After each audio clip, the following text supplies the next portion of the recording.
ना चाहते हुए भी मन में आते हैं अश्लील विचार। बुद्ध की इस अमृतवाणी से विचारों में आएगा बदलाव। तो हेलो दोस्तों, कैसे हो आप लोग। आज की इस वीडियो में एक ऐसी बात बताने जा रही हूँ जो आप सुन के हैरान हो जाओगे। तो चैनल को अभी तक सब्सक्राइब नहीं किया है तो कर लो। मन में कई तरह के विचार आते हैं।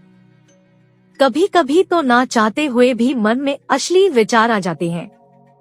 लेकिन महात्मा गौतम बुद्ध की इस कहानी से आपके विचारों में बदलाव आएगा।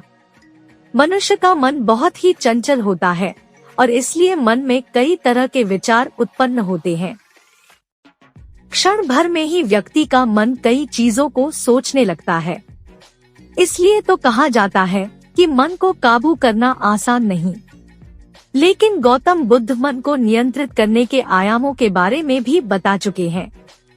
मन में विचारों का आना गलत नहीं है कि लेकिन मुश्किल तब हो जाती है या विचार ऐसी परिस्थिति में गलत होते हैं जब मन में अश्लील विचार आते हैं। कभी कभी तो ना चाहने के बावजूद भी मन में अश्लील विचार आते हैं।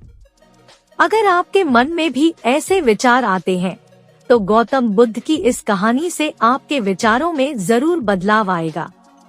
बुद्ध अपने भिक्षुओं को उपदेश देने के साथ ही उन्हें भिक्षाटन के लिए भेजते थे। एक बार उन्होंने अपने भिक्षु भरत को भिक्षा लेने के लिए एक श्राविका के घर भेजा। भरत पूरे रास्ते मन में यह सोचते हुए श्राविका के पास गया कि आखिर आज भिक्षा में क्या भोजन खाने को मिलेगा। क्योंकि भरत चंद्रवंश के राजकुमार थे और बुद्ध के सानिध्य भिक्षु के रूप में दीक्षित हुए थे। हमेशा भरत को महल में खाने के लिए स्वादिष्ट पकवान मिलते थे, लेकिन आज भिक्षा के रूप में उसे जो भी मिलेगा संतुष्ट होना पड़ेगा। श्राविका के घर पहुंचकर भरत ने भिक्षा मांगी। श्राविका ने भरत को बैठने के लिए कहा और भोजन लाने के लिए घर के भीतर चली गई। इधर भरत फिर से अपने प्रिय भोजन के बारे में सोचने लगे और जैसे ही श्राविका भोजन लेकर आई तो भरत अचंभित रह गए। भरत ने देखा कि श्राविका ने उनके लिए उनके पसंदीदा पकवान परोसे हैं और अपने प्रिय भोजन को देखकर वह खुश हो गए।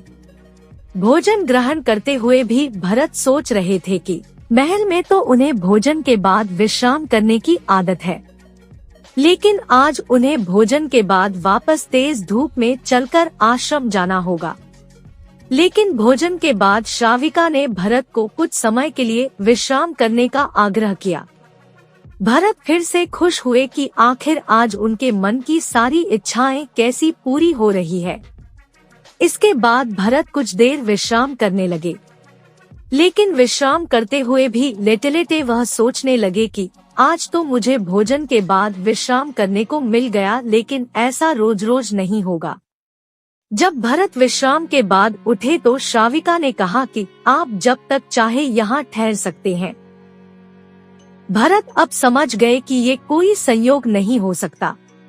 उन्होंने श्राविका से कहा कि मुझे क्षमा कीजिए, क्या आप मेरा मन पढ़ सकती हैं? श्राविका ने हाँ में उत्तर दिया और कहा कि हाँ, मैं मन पढ़ सकती हूँ। शुरू में यह कठिन था, लेकिन फिर मैंने स्वयं के मन विचारों को देखना शुरू किया। पहले मेरे विचारों की संख्या अनगिनत हुआ करती थी। इसके बाद मैंने विचारों पर ध्यान केंद्रित किया, बिना पक्ष विपक्ष के अपने विचारों को देखने लगी।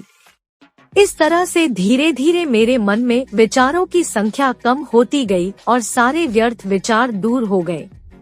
इसके बाद से ही मैं दूसरों के मन में चल रहे विचार को पढ़ लेती हूँ। हालांकि श्राविका की बात सुनकर भरत घबरा गए। इसके बाद भरत ने श्राविका से आज्ञा ली और आश्रम के लिए निकल पड़े। रास्ते में भी भरत फिर से मन में आए विचारों का स्मरण करने लगे कि श्राविका के बारे में उसके मन में अश्लील विचार भी आए थे। श्राविका ने उसे भी जान लिया होगा, वह मेरे बारे में क्या सोचती होगी। भरत खुद को लज्जित महसूस कर रहे थे। भरत ने आश्रम पहुंचकर गौतम बुद्ध से कहा कि अब मैं कभी भिक्षाटन के लिए नहीं जाऊंगा। बुद्ध ने भरत को पास बुलाया और कहा कि क्या हुआ है, तुम मुझे सारी व्यथा बताओ। भरत ने सारी बातें बुद्ध को बताई। इसके बाद बुद्ध ने कहा कि अगले 1 हफ्ते तक तुम भिक्षाटन के लिए उसी श्राविका के घर पर जाओगे, लेकिन तुम्हें इस बात का ध्यान रखना होगा कि कल भिक्षाटन के लिए जाते हुए तुम अपने चित्त को पूरे होश में रखना, तुम्हारे भीतर क्या विचार उठे उन पर ध्यान केंद्रित करना और यह भी ध्यान रखना कि तुम्हारे मन में कौन सी वासना उठ रही है। तुम कल इन सभी चीजों को ध्यान में रखकर जाना और इसके बाद मुझे वापस आकर बताना। अगले दिन भरत भिक्षाटन के लिए गए। बुद्ध के बताए अनुसार वह पूरे रास्ते अपने होश को जागृत रखते हुए चल रहे थे। जब श्राविका का घर आया तो भरत ने भिक्षा मांगी। उसके भीतर कोई वासना नहीं थी और ना ही कोई विचार उत्पन्न हो रहे थे, क्योंकि उसने अपने मन को पूरी तरह जागृत रखा था। भरत ने भिक्षा ली और आश्रम चला गया।